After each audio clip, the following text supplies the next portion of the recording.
Hey guys, Kevin Yates here. So today I want to share with you 10 exercises to help improve your client's hip mobility. So, in thinking about a lot of those lower body injuries in particular, those nagging aches and pains that your clients suffer from, the majority of them, we're talking about hip problems, knee problems, foot and ankle problems, the majority of those are actually caused by muscle imbalances at the hips. So I'm going to go through and share with you 10 exercises to help mobilize your client's hips a little bit better and help them hopefully overcome some of those aches and pains and get some better results. All right? So typically I start from the floor and then I work from the floor up to standing. I'm going to show you some on the floor, I'm going to show you some on the stability ball, and then finally some into standing. So if you have a pen and a paper, you can write some of these down. Some of them you probably already know about, but hopefully I'll just give you some of the quick tips and cueing techniques that I use that you may not be aware of that'll help to get your clients a lot better results from the exercise. All right, so I'm going to move back to where we can see. So first off, just a typical bridge. And this is really good for those clients who have that extension dominance where they're stuck in an anterior pelvic tilt. So, you're moving them from anterior into or from hip flexion into extension, right? So I like to work with the bridges, make sure that they're activating the glutes and the proximal hamstrings, make sure that they're in a good straight line at the top from the shoulder to the hip to the knee, right? So if there's an imaginary straight line through the top, all right? So bridges are good. I like to do single leg hip rotations as well. So lining them down with their arms out to the side and palms up on the ground. One leg is up, and then just have them take it across the body and then bring it right back up. And the thing that I really look for on this is if I'm rotating to the right side like I'm doing over here, that I'm looking at the left arm and shoulder. And what I do not want to see is this left side. I don't want to see the shoulder blade lift off the ground. All right, so I'm gonna go as far as I can with them, or allow them to go as far as they can without the shoulder blade lifting off the ground. So once it lifts off the ground, then it's no longer a true hip rotation that you're seeing, okay? So, and this is exactly what this exercise is designed to do, is improve mobility in rotation, because I'll tell you, so many people lose the ability to properly rotate. The trunk and the hips get stuck all together, and they can't turn separate the trunk from the hip. They can't separate the two. And then they get this, they start walking with this kind of gait pattern where they're limping side to side a little bit. And it's a big problem in terms of hip pain, knee pain, foot and ankle problems, even shoulder and neck problems. So that's what this is good for doing. If they can't get the leg all the way up, you don't have to have it perfectly straight. I don't even have mine that straight. Move them down closer to a 90-90 hip and knee if you have to. Okay, so if ideally, just go like up and into here, and if not, then they can maybe do here, or if not, they can go through here and then just work through the pattern, whatever way that they're able. All right, then the next one we do in prone. We do a single leg hip rotation in the prone position. What I like to do here is arms out to the side, palms down, and then just have them initiate by rotating the hip and then bend the knee and bring the heel toward the fingertips on the opposite side. And you want to cue them to fire that glute to open up the hip, right? All the hip flexor and the quadricep, and just pull and open that thing up. And then just alternate the sides, right? 5 to 10 on each side is typically fine. Okay, so those are a few of the floor exercises I like to use. Then you can use some stability ball exercises. So real basic. Again, there's nothing magical or mystical about these. Just maybe some cueing. So pelvic tilts. Let me show it from this side so it's a little bit easier to see. Pelvic tilting with the arms kind of cross like this in front of them, and just making sure that they can tilt properly, right? Hips back, hips forward. The thing that I'm looking for is, one, I'm making sure that with the arms here, it's a good visual cue, not only for you, but for your clients as well. So what you're looking for is making sure that when they tilt forward, like they're not dropping the arms. They're not, dropping a little bit, which means that they're compensating with the trunk and they're not truly moving the hip, right? Forward and back, and you're also watching the legs. Sometimes what people will do is they get into this, and instead of like seeing the pelvis rotate properly and tilt, they kind of use the legs. They push forward and then they push backward, and it kind of looks like a forward-backward movement pattern rather than the hip properly, tilting forward and back. So just watch for that. You should see very, very little movement at the legs. They shouldn't be, doing that kind of stuff to do it. All right, next we go into hip hike. So this is kind of a pelvic tilt to the side. Again, the arms here, this helps your clients as well because they can keep an eye on their arms and make sure as they're tilting to one side, they're not dropping.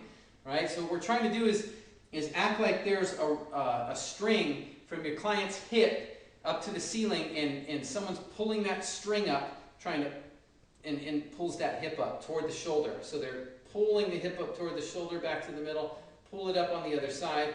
Again, this is a good cue, so they'll know if they're trying to tilt that hip over here and they see their arm drop, they're going to know that, I got to get that up there, and it'll cue them to use the hip a little bit more, right? And what this does too is really it's activating the obliques to help mobilize that hip a little bit as well. All right, so that's what you're looking on a hip hike, and then from there, if they can do both the forward and backward and then the hip hike, and they can do them properly, then you can move into patterns like doing hip circles, where just simple, like they're using a hula hoop. Just make sure that they can control it really well. You don't want to see them herky jerky all over the place. If they can do that, you can move them into figure eights or something like that, right? Just whatever way. It's a really good way just to initiate some mobility in the hip. Right, so if they can do that, this is the way that you get a look that they're properly mobilizing everything. Then let's stand them up. So we're going to progress into a few standing exercises. Right, so moving into standing exercises, we can do, I like to do some good mornings sometimes with two different styles that we can use these. One is just a standard kind of hands across the chest, right? And then work through your good morning patterns. So make sure that they are actively driving the hips down and back as they do these, and then contracting the glutes and hamstrings as they come up, okay? So again, you want to see that they're driving the hip back. A lot of times what will happen when you have the flexion dominant clients who are, the ones who resemble this posture with the hips kind of tucked under, like the tail tucked under type posture, is their hamstrings are so tight that they'll have trouble getting back and really driving the hip back. So what will happen a lot of times, they'll just bend at the waist. So we want to make sure that we're really cueing them. Drive that hip back. Stand behind them. Put your hands around the ASIS and kind of pull back, right? And then the other progression that you can use is starting with adding an overhead movement into there. So they can actually do toe touches in the style of a good morning, and then drive up and extend up overhead, right? So they're just touching down to the toes, or as far as they can. They can get to the shins or wherever they are, and maybe they can progressively get down a little bit lower. But make sure that they're actively contracting their glutes. They're not a classic thing that you'll see with the extension dominant people who are stuck with that anterior tilt is that they'll come up and they'll be here, right? And they'll be reaching and wrenching the low back, and you'll see that their hips are way back here. They're not extending and reaching. Okay, so that's a good morning pattern.